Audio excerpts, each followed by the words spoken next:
So I have Hooker again here today to start off with our next skill that we're going to be talking about. But before, I want to ask her a question. And let's see, what about Derby was maybe the hardest thing to that you were concerned about joining Derby? I was very concerned because I do have 3 children and a husband at home. So I was really concerned about the commitment level because it is a high commitment level sport. So I was really worried that I may not be able to do that. Yeah, it is. It's a lot of practices. Yeah. It's the commitment on and off the track. But 6 years later, I'm still here. Here we are. I know. Okay, so I'm going to have you demonstrate crossovers. Are you ready? Yep. All right. Let's do it. Hey. Okay, so first Hooker is going to show just regular skating with no crossovers.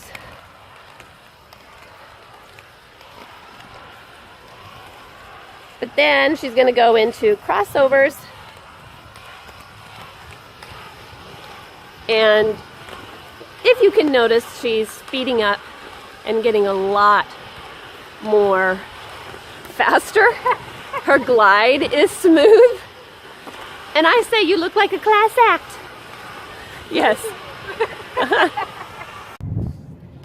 So I like shortcuts. I like to go the short way when I'm driving. I'd rather buy a cake than make a cake. So I don't have a lot of patience. In fact, because of that, had I maybe been patient more in a lot of things, I've learned the hard way to be more patient. So patience is a fruit of the Spirit. It's a skill. And that's a little frustrating to me. It seems almost silly to me because I tend to think that going slow or choosing the slow process is stupid. And I don't see how that's very spiritual. You know, I want to go fast and I want to get there now. Or yesterday, actually. So slowing down and being patient is a very hard skill. So when we were working on crossovers, that's our next skill, is the process of a crossover actually starts giving you more endurance. So, you know, skating like this versus being able to hit the corners and with a crossover, I realized how that is just like patience in action. So a crossover, you got to get low and you step over, and it's slow at first, so it's a slow process of stepping over and stepping over rather than just shuffling the feet as fast as you can and fast as I go.